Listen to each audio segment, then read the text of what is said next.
Mikey Bruni. Good evening to listeners. Prime Minister Roosevelt Skerrit is in studio at DBS Radio. The Prime Minister has a statement. Of course, we have been carrying the election results, election day in Dominica. We now join Prime Minister Roosevelt Skerrit. My dear people, the elections are over. They were, as the Dominican Labour Party has always promised, free and fair.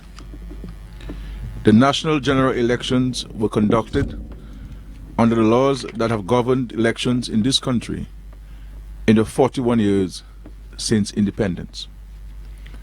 The people of the Commonwealth of Dominica have spoken, and I want to thank them for giving the Dominican Labour Party a resounding victory and returning us to office for another term as the next government.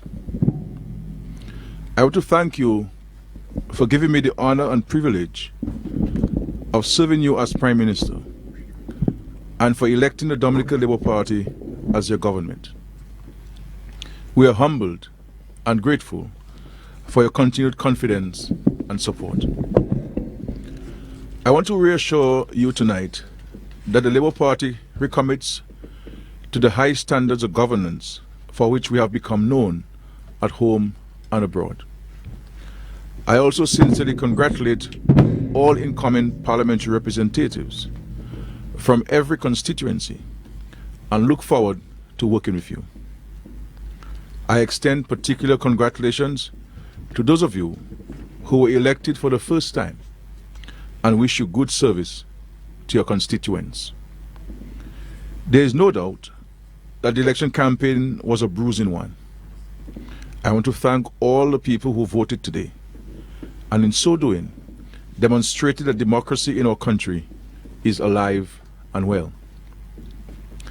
It was Labour's contention from the very outset that the ballot box is a fair and legitimate expression of what the people want. It was always Labour's preferred choice over the divisive rhetoric and actions which put nationals in fear, harmed our social fabric, our economy, and our international reputation. Our citizens have made their choice. We must all now respect that. Given the atmosphere of fear and intimidation created by the United Workers' Party opposition over the course of this campaign, many people could have opted to stay at home. But Dominicans have once again shown tremendous determination, courage, and resilience in the face of all the odds. They turned out in large numbers to show their dissatisfaction with the opposition party. I salute the people of this country who continue to make me proud to be Dominican. I wish to thank the candidates of the Labour Party, our volunteers, teams and supporters all over Dominica for the exemplary manner in which they conducted themselves throughout this election campaign and for their collective and individual contributions in securing the victory.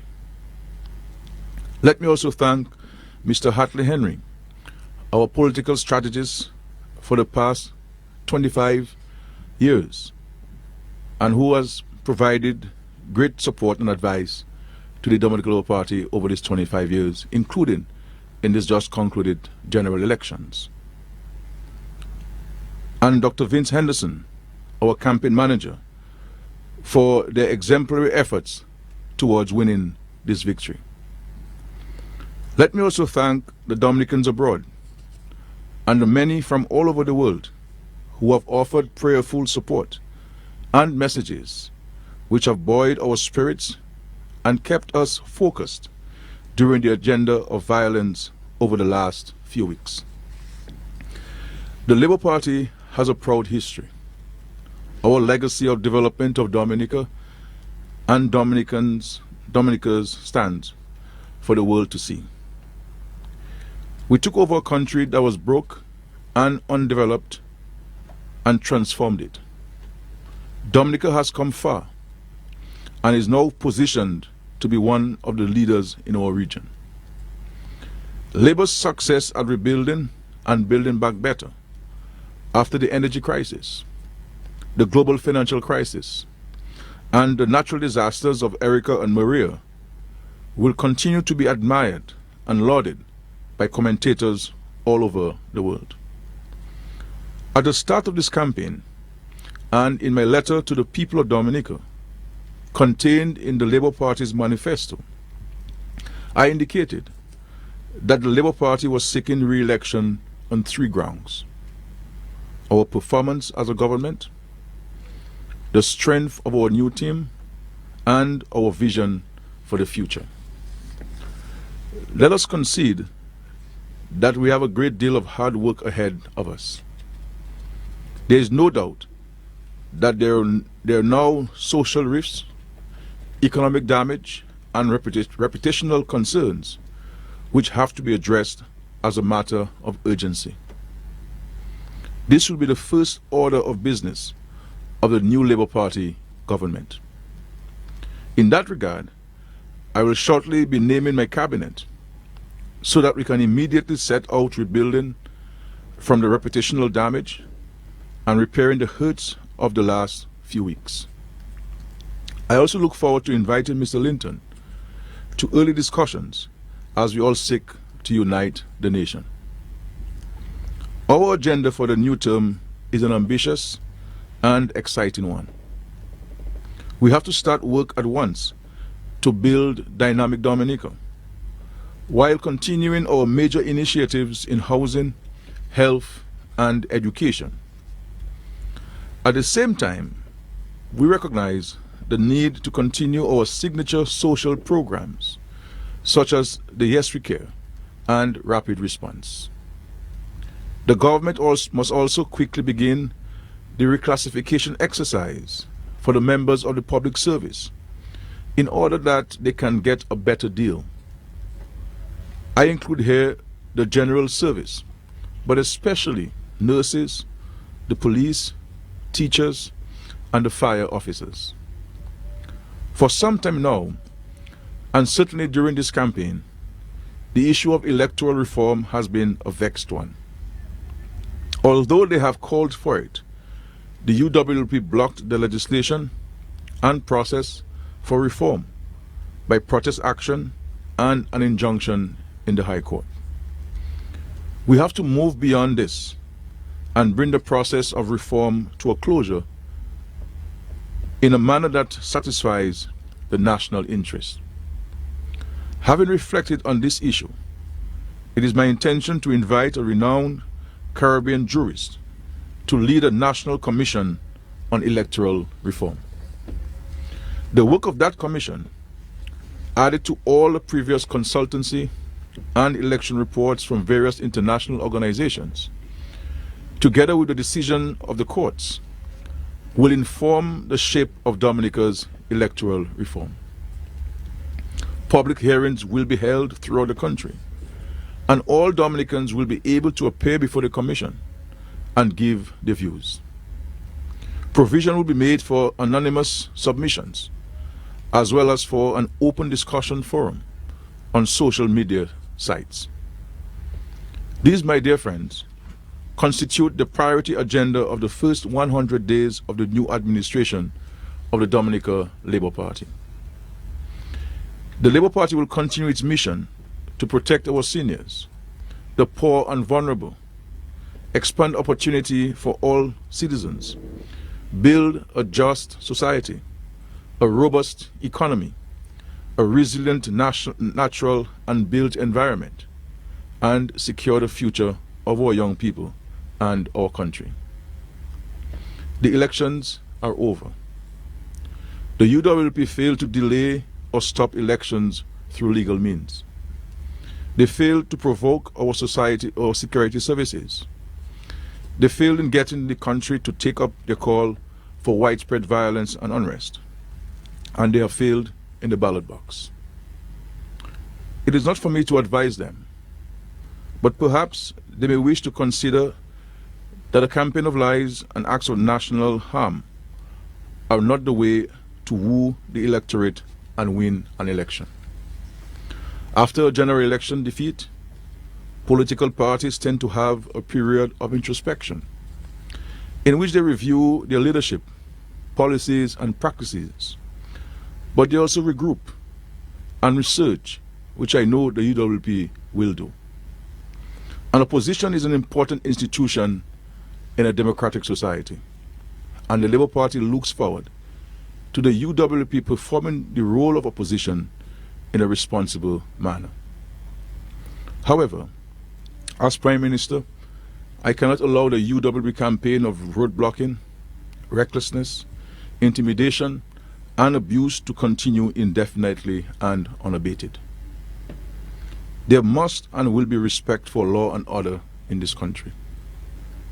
It is only by God's grace and mercy that no one has been seriously hurt so far. In the interest of the country, I call on the UWP leadership and supporters to halt the conduct and behavior of the last few weeks, concede defeat, and let the country come together. I therefore want to appeal to Dominicans in every constituency to let us move forward in unity. Many votes go into ballot boxes, but once the results of those votes are known, we must emerge as one people, focused on the important task of national healing and nation building. We must all now put Dominica first. In communities, families, and at the national level, there must, from tonight, be peace. The essential healing and rebuilding from the events of the last few weeks can only take place in an atmosphere of restraint, respect, and calm. And that is what I call for: restraint, respect, and calm. It is customary for various kinds of celebrations to follow elections. Nonetheless, given the volatility and tensions of the last few weeks, I am asking all Labour Party candidates to suspend their victory celebrations until next weekend. Instead, I am declaring Sunday, December 8th as a day of national peace, prayer, reconciliation, and healing. I am asking for all churches to hold services at 10 o'clock in the morning so that the entire country will be praying at the same time. I am instructing all newly elected Labour Party parliamentarians and losing candidates to lead by example and attend a church service in their individual constituencies at a church of their choice. I invite the elected parliamentarians from the UWP to do the same. Next weekend, when there is a greater sense of calm, we will hold our victory parties, motorcades, and celebrations of various sorts. There will also be a national ecumenical service of Thanksgiving at that time. I give this country my full assurance that the Dominica Labour Party and I are completely committed to the dual task of healing and building the nation. Anu Chebe Dominic 4. Let's hold on to Dominica strong. May God bless all Dominicans everywhere, and may God bless and heal our beautiful and beloved country. Let us go forth to praise our God and to build our country, Dominica. Dominica at this time needs unity, it needs peace, it needs restraint, it needs calm. And I offer this to the country. I offer everyone my peace and my love. And we have a country to build. Let's put the elections behind us.